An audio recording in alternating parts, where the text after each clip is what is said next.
Hey everyone, this is Kristen, and I just wanted to hop on. I'm not sure if I'm going to be able to. Sorry about all the bumpiness. I'm trying to handhold this time. I'm not sure how this is going to work out, but we'll go with it for now. Yeah, I'm not sure if I'm going to have time to record anything this weekend. So I've had some things in mind that I wanted to record, so I just figured I would go ahead and record now. And so for this video, I wanted to talk about some variants of unknown significance that I received on my genetic testing, which may or may not be indicative of anything really. But during my research, I was really interested in what I found, and so I wanted to share it here. And something really cool that happens in the support groups that I'm in. So I'm in a Ehlers-Danlos and periodic paralysis and FND support groups on Facebook, which I highly recommend. They are amazing, such amazing support. I can't say enough good things about them. And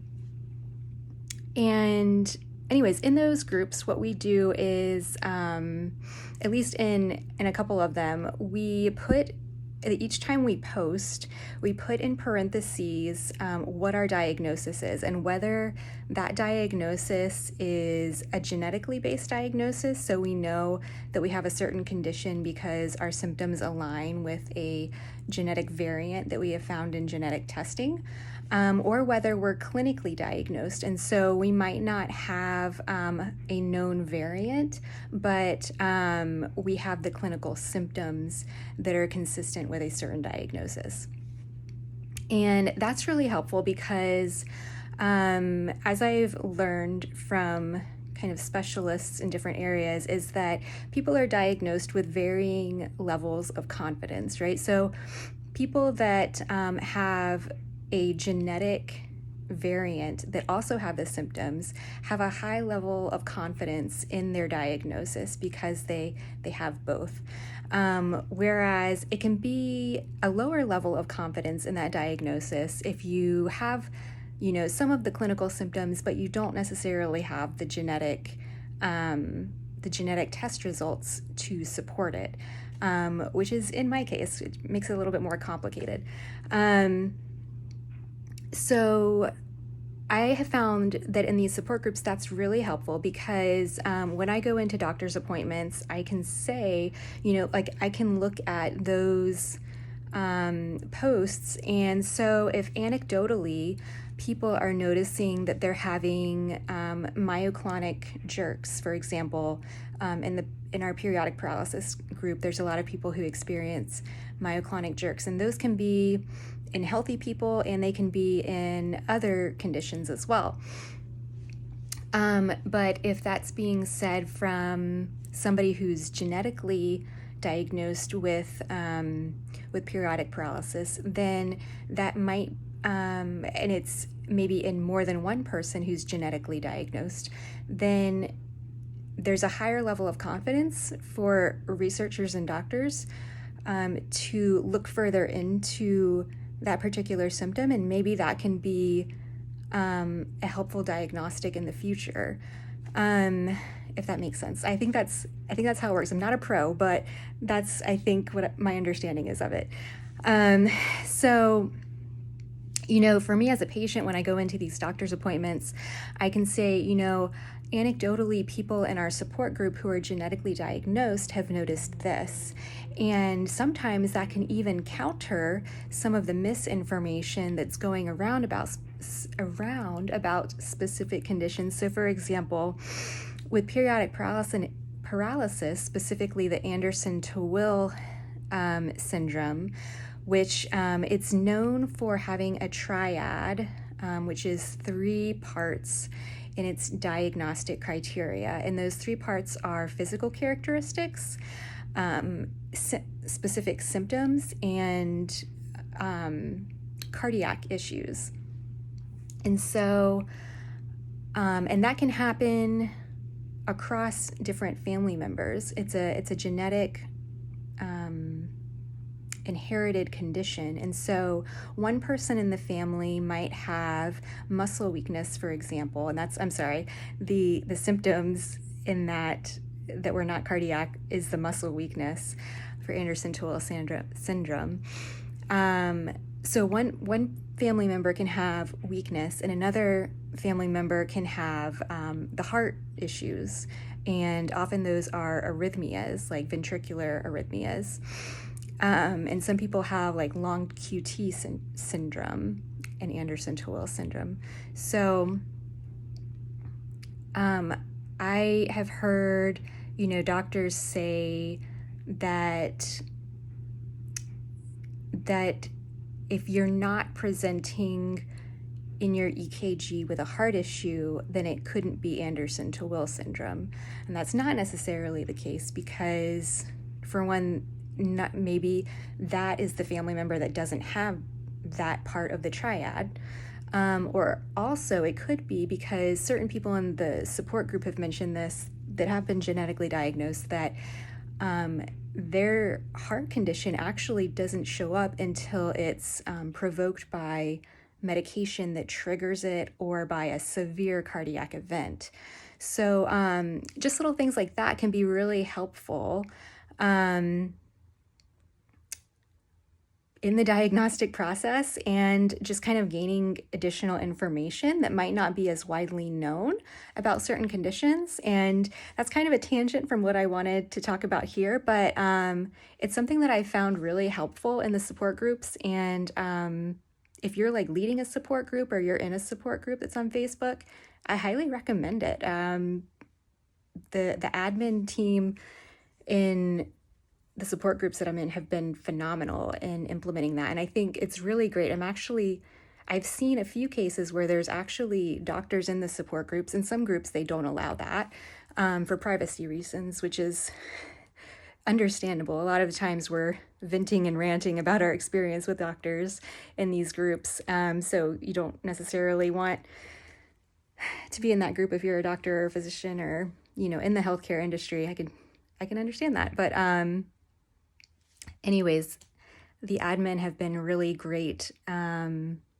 kind of implementing these different ideas in ways to help researchers to help get a better idea of maybe those lesser known symptoms.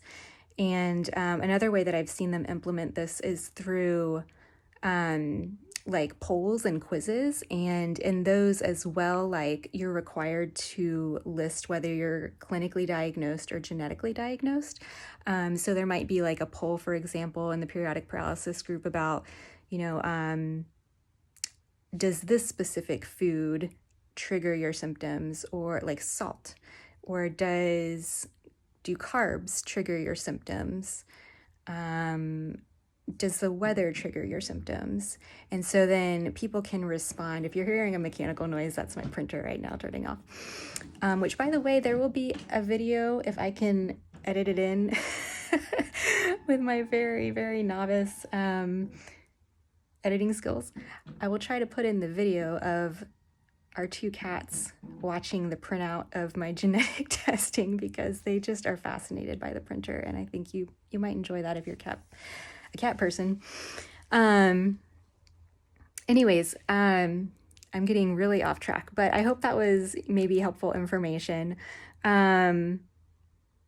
But all that to say, in these support groups, something that we also do is, if somebody has genetic testing done, they might post their genetic test results as like a newsfeed kind of post, like on the wall, and see if anybody else has the same genetic variants. And that can be really helpful and validating for other people in the group that might have the same genetic variants, but they don't necessarily, it might not be a like known variant that researchers feel confident enough to put a diagnosis on yet. And it can also be really helpful for reporting that information back to like researchers, and for there to be further investigation about whether that might be a variant to look into that could help for diagnostic purposes in the future. And so I kind of wanted to do that on YouTube. I have never tried this with YouTube, but I figure if I was looking in a search engine for people's stories about their genetic variants, then maybe other people are too. And so I'll say the gene types.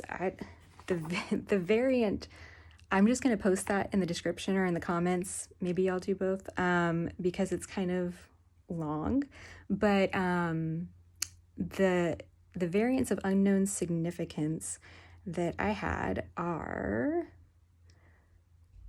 COL6A3, which is associated with Bethlem myopathy 1, Ullrich congenital muscular dystrophy, and type 6 collagenopathies. And then, that's a mouthful. The second VUS that I had turn up was WASH, as in like you wash your clothes, C5.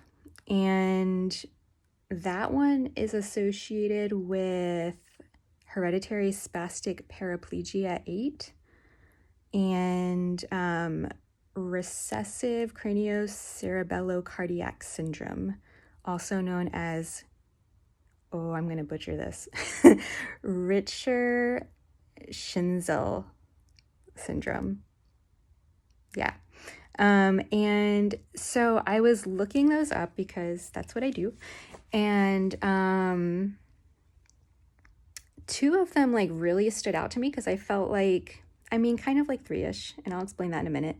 But the Bethlem myopathy, the Ullrich muscular dystrophy one, and the spastic paraplegia kind of had some overlapping symptoms with what I experienced. And I kind of like took notes, and this is for my genetic appointment, my geneticist appointment. So let's see.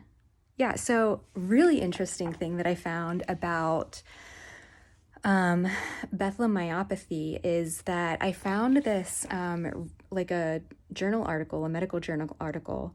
I don't remember which. It was like PubMed or something. But they found 3 generations of West Virginians who had the Bethlem myopathy variant. Now, it wasn't the same variant as me. It was the same gene. It was the COL6A3, but it was not the same variant. But my mom's side of the family is from West Virginia, so I thought that was really interesting. So I don't know how that all works in genetics, but I wonder if there could be a connection there. I was also reading that in Bethlem myopathy, there can be hyperkeratosis. I'm not sure if that's what's like the bumpy things that I get on the back of my elbows, maybe. I'm not sure if that's the same. Scoliosis in my family, definitely both of my parents have scoliosis. Diaphragm weakness, I feel like I've experienced that. I don't have that confirmed, but I've had breathing issues and I've had pulmonary function tests and the whole shebang, and I suspect that I have diaphragm weakness when those are happening because it's when I have really severe attacks of weakness. Toe walking. This is something that people to this day will still come up to me and say, girl, you're walking on your toes. Like, and I don't realize it. Like, I've known from a young age because my dad tried to like correct me because he experienced the same when he was young. And so he would try to get me to like turn my feet outward to walk. So I'm still guilty of the toe walking a bit. Dysphagia, yes. Breathing issues, yes. Facial weakness, yes, especially during more severe attacks. And let's see. So that was for like the Bethlem myopathy and the Ullrich muscular dystrophy thing. Another thing I think I saw for Bethlem myopathy was ptosis. I think it was more of an anecdotal thing, but I do definitely get ptosis. And for the WASHC5 gene mutations, the spastic paraplegia 8, what stood out to me was that that can be symptoms of muscle weakness, bladder issues, sensory neuropathy, ataxia, and uncorded eye movements, and mild dysphagia, which I'm pretty sure I've experienced all of those. My question is it possible for, because the impression that I get from these is when they talk about muscle weakness in these conditions, my understanding is that it's progressive from what I've read. I'm wondering if it's possible to have episodic weakness in these conditions like Bethlem myopathy or spastic paraplegia. So if you happen to be diagnosed and you happen to have episodic weakness, let me know. I'm definitely interested. Something that I learned recently was, I think it was previously thought the mitochondrial disorders were only having to deal with progressive weakness over time. And then they found out actually that there is a mitochondrial disease mutation that causes periodic paralysis. So now, if I'm understanding correctly, there's another known variant for periodic paralysis that is actually a mitochondrial disease. So it makes me question, like in other conditions like these, maybe what's currently thought as only a progressive kind of weakness, could that be episodic as well? And then my other question is like I've already been diagnosed with Ehlers-Danlos, and one of the things in Bethlem myopathy and in Ullrich too, I think, the muscular dystrophy, maybe it was only the Bethlem, I don't remember, but joint hyperlaxity, which the joint hypermobility that comes up in Ehlers-Danlos is also a symptom of that. So I'm wondering, like, could this be like a subtype of Ehlers-Danlos that hasn't really been named yet? Or could this like completely replace my Ehlers-Danlos diagnosis? I don't know. I have a lot of questions, but those are the things that I've been thinking about. If you want to share from your own experience with genetic testing, or if you have thoughts or questions, let me know. I'm not an expert in genetics, so I can't speak too much to the whole world of genetics. That's quite a deep world. You can get deep into genetics real fast. But yeah, I would be curious about your thoughts. If you have a variant in these genes, I'd be curious too to hear, like, what are your symptoms like? What do you feel like the description of the condition that you were diagnosed with based on your genetics is what you actually like experience? So let me know what you think, and I will see you guys in another video soon. Bye.